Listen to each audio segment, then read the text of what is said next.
அன்பான தேவன் என்னோடு வருவான், அது போதும் என் வாழ்விலே.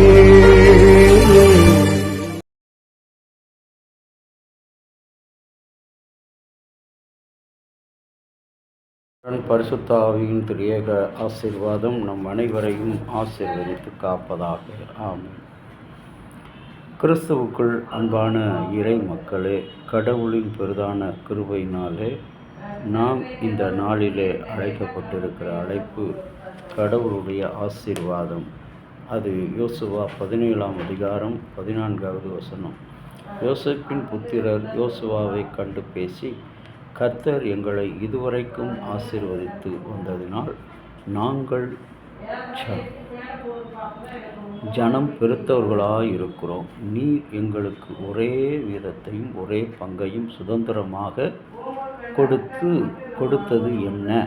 நாங்கள் இதுவரைக்கும் கர்த்தரால் ஆசீர்வதிக்கப்பட்ட ஜனம் பெருத்தவர்களாயிருக்கிறோம் என்று கேட்டார்கள்.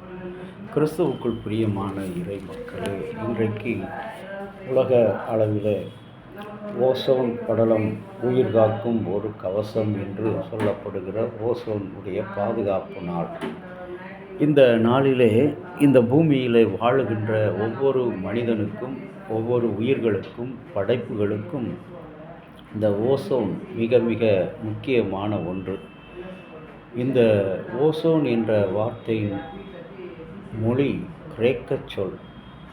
இதற்கு நாற்றம் கொண்டது என்று பொருள்படும். ஓசோன் படலத்தை பிரான்ஸ் நாட்டை சார்ந்த இயற்பியலாளர் சார்லஸ் ராரி மற்றும் ஹென்றி புயின் என்பவர்கள் 1913ஆம் ஆண்டு கண்டுபிடித்தனர். ஓசோன் அளவை பயன்படுத்தும் கருவியில் ஸ்பெக்ட்ரோபோட்டோமீட்டர். இதை கண்டுபிடித்தவர் இங்கிலாந்து வானவியல் ஆய்வாளர். இந்த ஓசோன் படமண்டலம் பூமியின் மேற்பரப்பில் 15 முதல் 35 கிலோமீட்டர் தூரத்தில் பூமியின் இளநீளம் கொண்டது. ஆகவே இந்த ஓசோன் ஓட்டை என்று சொல்லும் பொழுது ஏன் அது அதனுடைய ஓட்டை அல்ல, அதனுடைய அளவு தடிமன் சுருங்கி போய் அளவு குறைந்து காணப்படுவதுதான் அந்த ஓசோன் ஓட்டை என்று அழைக்கப்படுகிறது. இன்றைக்கு யோசுவாவும் அவனுடைய புத்திரரும் நாங்கள் பூமியில் கர்த்தர் எங்களை இதுவரை ஆசீர்வதித்து வந்தார். இந்த ஓசோனை படைத்த கடவுள் அந்த மக்கள் வாழ்வதற்கு தேவையான கடலையும் கடல் நீரையும் இயற்கையையும் அவர்களுடைய வாழ்வையும் ஆசீர்வதித்து பெருகச் செய்தார். ஆகவேதான் இந்த ஓசோன் மண்டலம் இன்றைக்கு அவர்கள் வாழ்வை இந்த பூமி எங்கும் சிறப்புள்ளதாக மாற்றினது. மனாசேயின் புத்திரர் அவர்கள் சிறப்புள்ளதாக மாற்றப்பட்டார்கள் என்று சொல்லி பார்க்கிறோம். இன்றைக்கு இந்த ஓசோன் படலம் ஏன் இன்றைக்கு அதனுடைய அளவு சுருங்கி போய்விட்டது என்று பார்க்கும்போது, இன்றைக்கு நாம் பயன்படுத்துகிற குளிர் சாதனங்கள், குளிரூட்டிகள், உறைப்பெட்டிகள், ஹேர் ஸ்ப்ரே கேன்கள், தொழிற்சாலைகள் போன்றவற்றிலிருந்து வெளியே வருகிற குளோரோ கார்பன் போன்ற வாயுதான் ஓசோன் படலத்தை வலுவிழக்கச் செய்கின்றது. எனவே அறிவியலாளர் கண்டுபிடித்திருக்கிறார். ஆகவேதான் ஓசோன் படலம் பாதிப்பை பொருள்கள் நீக்குவதற்கான அனைத்துலக உடன்படிக்கையாக 1987ஆம் ஆண்டு 16ஆம் நாள் ஆஸ்திரேலியாவில் உள்ள மான்ட்ரீஸ் நகரில் ஏற்படுத்தப்பட்டது.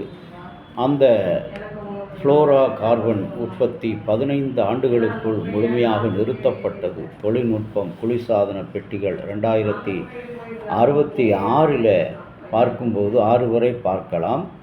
புதிய விடியல் வரும் வரை காத்திருப்போம். இனிமேலும் ஃப்ளோரோ கார்பன் உற்பத்தி ஆகாமல் இருக்க விழித்திருப்போம்.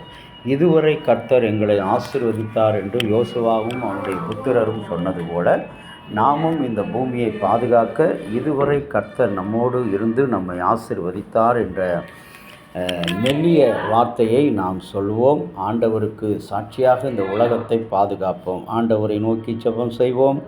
இரக்கமுள்ள பரலோக பிதாவே, உம்முடைய கரத்திலிருந்து பெற்றுக்கொண்ட இந்த உலகின் ஆசீர்வாதங்கள், நாங்கள் வாழுகின்ற உலகம், நீர் படைத்த அந்த ஓசோன் மண்டலம், அவைகள் தங்களுடைய செயல்களை செம்மையாக செய்வதற்கு நாங்கள் பயன்படுத்துகிற நவீன வசதியான பொருள்கள் அனைத்தையும் கட்டுப்பாட்டுக்குள் கொண்டு வரவும், உற்பத்திகளை சுற்றுச்சூழலுக்கு கேடு விளைவிக்கின்ற உற்பத்திகளை நாங்கள் நிறுத்தவும் எங்களுக்கு உதவி செய்தருளும். கிருபை தாரும். இயேசுவின் நாமத்தில் வேண்டுகிறோம் நல்ல பிதாவே, ஆமேன்.